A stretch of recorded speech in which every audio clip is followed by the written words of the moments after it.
messieurs, amis ou futurs amis de Port-Royal, nous voici depuis quelques jours forcés de demeurer en repos dans notre chambre, privés des conversations, des divertissements quotidiens, à cause d'un virus, et surtout d'un cortège de précautions et de peurs parfois qui l'environnent. Je voudrais aujourd'hui évoquer avec vous, durant ces quelques minutes de Port-Royal, le virus qui parcourut tout le XVIIe siècle, lui laissant un visage grêlé de cicatrices aussi banales que profondes. Je veux parler de la petite vérole.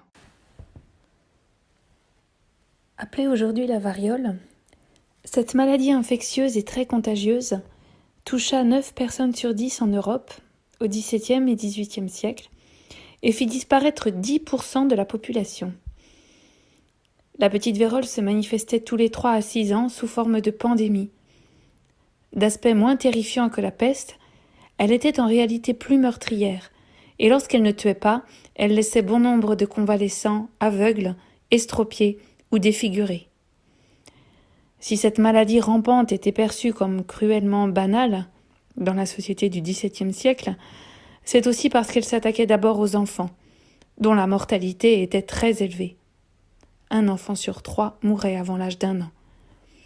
La petite vérole était aussi appelée, pour cette raison, le fléau des familles. Louis XIII et Louis XIV en furent affectés, Louis XV en mourut.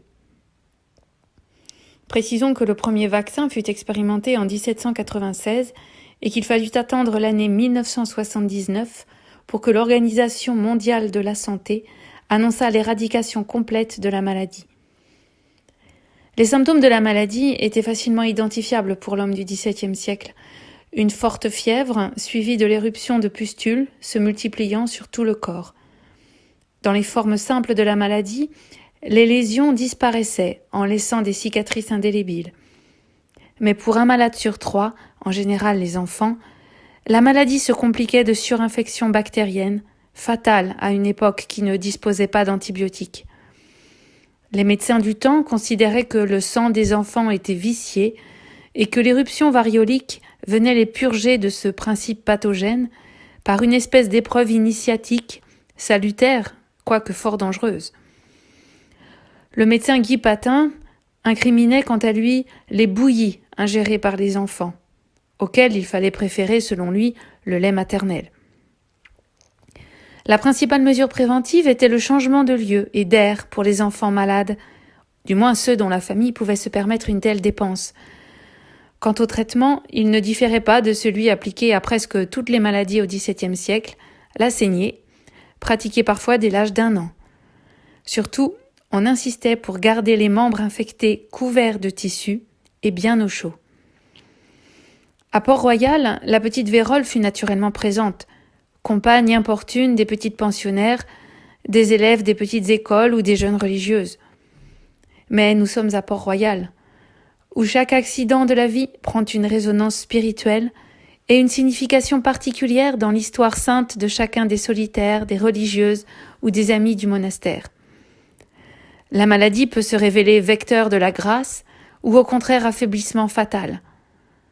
Lorsqu'il en est fait mention dans les textes et les correspondances port-royalistes, ce n'est jamais de façon anecdotique. La petite vérole est un premier signal divin pour les jeunes âmes qui cherchent à discerner leur vocation. Elle est une épreuve envoyée aux parents et aux sœurs chargées de pensionnaires et vient leur rappeler le nécessaire détachement qu'il faut cultiver à l'égard des créatures jusque dans les affections filiales. Mais laissons parler les textes. L'histoire de Marie de Sainte-Claire Arnaud, sœur de la mère Angélique, 12e enfant de la famille Arnaud, qui en comptait 20, est caractéristique du rôle attribué à la petite vérole dans l'appel à la vie religieuse pour les jeunes filles. Défigurant les malades qu'elle ne tuait pas, la petite vérole les rendait inaptes à la vie dans le monde, où la beauté constituait un atout précieux. Blaise Pascal écrit dans les Pensées « Celui qui aime quelqu'un à cause de sa beauté, l'aime-t-il ? Non, car la petite vérole qui tuera la beauté, sans tuer la personne, fera qu'il ne l'aimera plus. » À Port-Royal, on remercie Dieu de délivrer très tôt celle qu'il choisit des tentations du paraître et d'un complaisant amour de soi et de son image. Écoutons Angélique de Saint-Jean à propos de Marie de Sainte-Claire Arnaud. C'était un petit prodige d'esprit et de beauté que cet enfant. Ses avantages naturels n'étant pas ce que Dieu destine ordinairement à ceux qu'il aime le plus, il lui voulut ôter de bonne heure celui de la beauté qui est d'ordinaire si inutile et souvent si dangereux à notre sexe. Ce fut par un accident qui, étant extraordinaire, parut davantage venir de la providence de Dieu. Elle eut la petite Vérole à l'âge de 3 ou 4 ans. Comme on craignait beaucoup pour son visage, on voulut essayer une recette que l'on disait qui l'empêcherait assurément d'être marquée. C'était une espèce d'emplâtre qu'on lui mit sur tout le visage, mais au bout de quelques heures, la fièvre devint si forte, accompagnée de rêveries, que Madame Arnaud, sa mère, craignant de perdre sa fille en voulant conserver son teint, voulut qu'on lui ôtât cet emplâtre. On le fit, et en l'enlevant, on arracha toute la petite Vérole, ce qui la marqua extrêmement et la changea tout à fait, sans aucune difformité néanmoins. Mais elle avait déjà tant de discernement dans ce petit âge qu'elle ne pouvait plus souffrir qu'on lui montrât de miroir. Quand elle en voyait un, elle mettait sa petite main au devant en disant « Ce n'est plus moi », ce qui montre qu'elle se fut trop tôt connue si Dieu ne lui eût ôté l'occasion de se pouvoir plaire à elle-même. Fin de citation. La mère Agnès Arnaud, sœur d'Angélique Arnaud, a également la même analyse, convaincue que la maladie frappe surtout les jeunes filles belles. Elle écrit à Madame d'Aumont, responsable des pensionnaires, en août 1653 « Je vous assure que je suis bien en peine et que je n'aurai guère de repos jusqu'à ce que nous ayons des nouvelles de cette petite Vérole. Je crains plus à cause que c'est la petite Guillard, qui est jolie.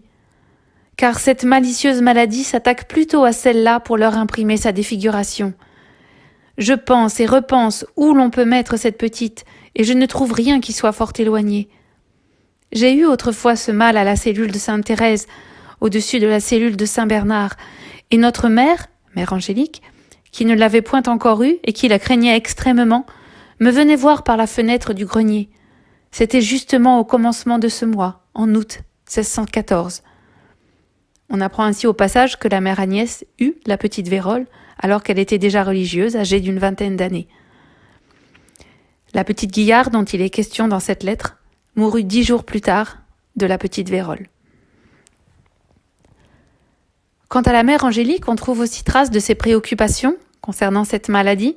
Elle se préoccupait quant à elle de la Vérole qu'eut Louis XIV en 1647. Il était alors âgé de 9 ans. Et elle déplorait les soins que l'on prenait pour préserver la beauté de son visage au lieu de protéger avant tout sa vie. Je cite « Ce qui fait voir l'horrible vanité du monde, d'hasarder une personne sacrée et si importante à tout un royaume pour une vaine beauté. » Si la petite Vérole est, on l'a vu, un signe de l'appel de Dieu, ses conséquences peuvent aussi être funestes, même si l'on échappe à la mort. Outre les séquelles physiques, c'est l'âme qui peut s'en trouver affaiblie, perdant de sa vigueur au point de trahir ses promesses, ses engagements. C'est ainsi qu'est relatée l'histoire de la sœur de Sainte Lucie Pépin, qui tomba malade de la petite Vérole en 1710 à l'âge de 56 ans. Elle faisait partie des religieuses de Port-Royal qui avaient toujours refusé de signer le formulaire condamnant les idées de Jansénius. Et à ce titre, elle était privée de sacrement. Mais la forme de la maladie qui la frappait était si sévère qu'elle finit par se résoudre à signer le formulaire pour bénéficier des derniers sacrements. Toutefois, elle survécut à la maladie et se rétracta sa signature, dès l'année suivante. Les textes la présentent ici, sa petite Vérole, comme une ruse du malin destinée à la perdre.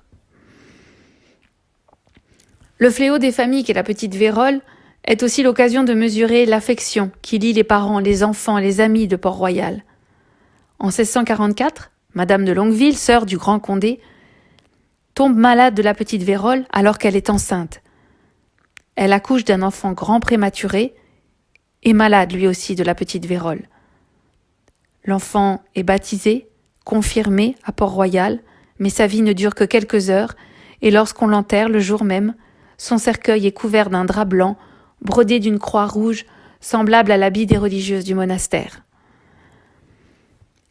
Jean Racine nous donne aussi un témoignage de l'angoisse que ressentirent de nombreux pères lorsque la maladie frappait un de leurs enfants.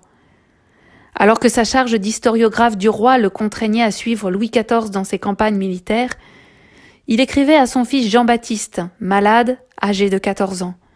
« Vous aurez pu voir, mon cher enfant, combien je suis touché de votre maladie et la peine extrême que je ressens de n'être pas auprès de vous pour vous consoler. Je vois que vous prenez avec beaucoup de patience le mal que Dieu vous envoie. Il est extrêmement important de ne point vous impatienter. J'espère qu'avec la grâce de Dieu, il ne vous en arrivera aucun accident. C'est une maladie dont peu de personnes sont exemptes et il vaut mieux en être attaqué à votre âge qu'à un âge plus avancé. J'aurai une sensible joie de recevoir de vos lettres, mais ne m'écrivez que quand vous serez entièrement hors de danger, parce que vous ne pourriez écrire sans mettre vos bras à l'air et vous refroidir. » Fin de citation. Jean-Baptiste survécut à la petite vérole. Cette petite vérole est un mal si répandu dans les familles qu'elle fournit la matière de toute une lettre que le moraliste Pierre Nicole adresse à une mère de famille. Il assimile le rôle d'un éducateur à celui d'un médecin chargé de percer les pustules d'envie et de vanité qui grandissent rapidement dans l'âme de ses filles. Pierre Nicole qualifie lui-même sa comparaison de, je cite, « ridicule en apparence ». Mais il la poursuit tout au long de sa lettre. En voici un extrait. « C'est presque une nécessité de passer par là, comme c'est une nécessité pour chacun d'avoir une fois en sa vie la petite vérole. Mais on n'en est pas quitte à si bon marché avec ces pustules de l'âme. On y est toujours sujet, et quoiqu'elles prennent diverses formes et que la raison les déguise diversement, on ne laisse pas d'en avoir et d'en sentir quelques-unes. Les personnes spirituelles les spiritualisent, les colorent, les justifient, mais enfin, elles les ont, et souvent plus dangereusement que les autres. » Fin de citation. À Port-Royal, le péché est bien le plus dangereux des virus, le virus de l'âme. Concluons ce bref parcours avec Jacqueline Pascal. La sœur de Blaise Pascal, avant de devenir religieuse à Port-Royal, fut atteinte de la petite vérole en 1638, à l'âge de 13 ans. Elle en guérit, même si son visage conserva des cicatrices profondes. Elle composa à cette occasion des stances pour remercier Dieu de sa guérison. En voici un extrait. « Votre souveraine bonté, du haut du ciel, a visité le plus chétif ver de la terre et garantit du coup fatal un corps plus fragile que ver parmi tous les excès d'un incroyable mal. Oh, que mon cœur se sent heureux quand au miroir je vois les creux et les marques de ma vérole. Je les prends pour sacrés témoins, suivant votre sainte parole, que je ne suis de ceux que vous aimez le moins. Je les prends, dis-je au souverain, pour un cachet dont votre main voulut marquer mon innocence. Et cette consolation me fait avoir la connaissance qu'il ne faut s'affliger de cette affliction.